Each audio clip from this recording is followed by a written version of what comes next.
The best B2B marketing strategy in 2024 is not what you would think. So, I'm going to go over in this video a very specific strategy for gaining attention and creating demand selling business to business.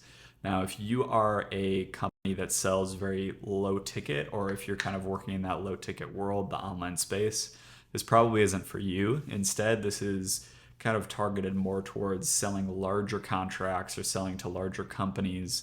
If you're even in that mid market or selling to small businesses that are properly small businesses where they have 50, 100 employees, you're basically targeting a little bit of a larger deal size or a larger lifetime value. Even if your product itself is fairly low ticket, you're still going after those enterprise contracts.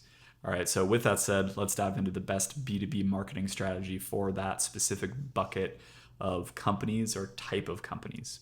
The first thing that I am very bullish on in 2024 and beyond is cold email. I think cold email is overutilized by a lot of companies and industries that are in the online space, but I think it's completely untapped for those old school businesses that basically don't get a lot of email traffic or a lot of people hitting them up for solutions.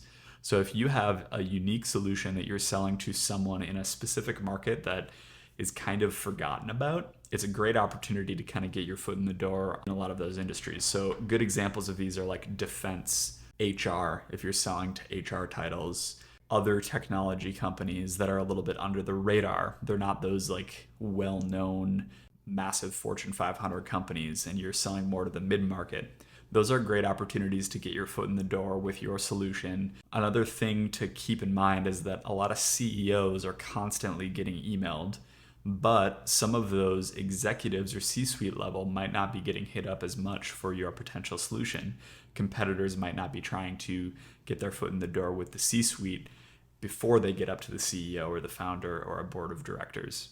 All right, so if you design your email campaigns with a different strategy in mind and not just trying to go to the same person that everyone is selling to, you can see a lot of success using cold email in 2024 and beyond. The second thing that I like to supplement that with is cold calling. So specifically when you have cold email, you can basically gain a whole bunch of responses, but not all those people are going to book in a sales call with you.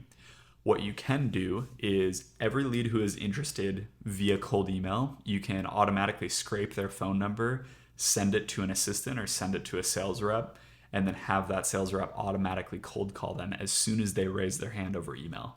So you might be sending something like, hey, just saw X, Y, and Z on your company page, or saw that you're working on X, Y, and Z at insert your company name. We offer solution to solve X, Y, and Z problem. Mind if I share some more info that might be relevant? And then let's say someone responds to that. You can basically automatically shoot their information over to your sales rep so that they get a notification in Slack or in Microsoft Teams. And then it's their job to basically pick up the phone, cold call that person, and just say, hey, saw you responded to one of our emails, would love to share more information. In addition to sending over that email, do you mind if we schedule in a call for next week to walk through what we were talking about? All right, so cold calling is not necessarily just taking a whole list and running through it and wasting your sales rep's time trying to book calls completely cold. But what you can do is create a ecosystem of cold calling around those interested leads that have already shown some sort of interest over cold email. And then the third strategy is actually going to be LinkedIn. So anytime that someone responds on cold email, you should automatically connect with them on LinkedIn and have multiple sales reps connect with them on LinkedIn. But this isn't for the reason that you think. So instead of trying to spam them on cold calling and cold email and LinkedIn, it's a little much. Instead, you just want to connect with them on LinkedIn, no message, and they'll be in your ecosystem or in your connection, like in your connections. So basically, if they're connected with you, they're following you, they should accept because they responded to an email. I usually find like an 80 to 90% acceptance rate if you're only connecting with people that have already communicated with you over email or on a call. Then what you want to do is consistently post content on LinkedIn that is relevant to that specific niche that you're targeting. and then you want to share that content, whether it's from your company page or if you're just posting it personally on your page. You want to share content every single day. This can be short written posts, it can be graphics, but most importantly, it's video. So if you have like longer form video, or if you're creating YouTube videos, you want to make sure that those are being shared on your LinkedIn, because it's a very direct communication way where you can just have that content pumping into their feed. They're probably getting recommended it, and then in the future, it's just easy to shoot them videos or like share quick things or little tidbits that might be useful for them. That's where you create more of that relationship, and they might get sucked into some of that content that you're posting.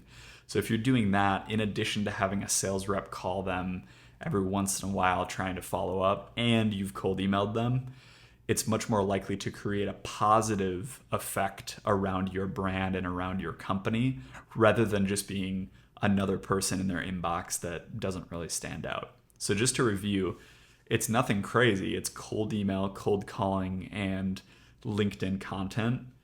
However, when you put those three together in that order and in that sequence, it can create a really big difference, especially in 2024 and going into 2025.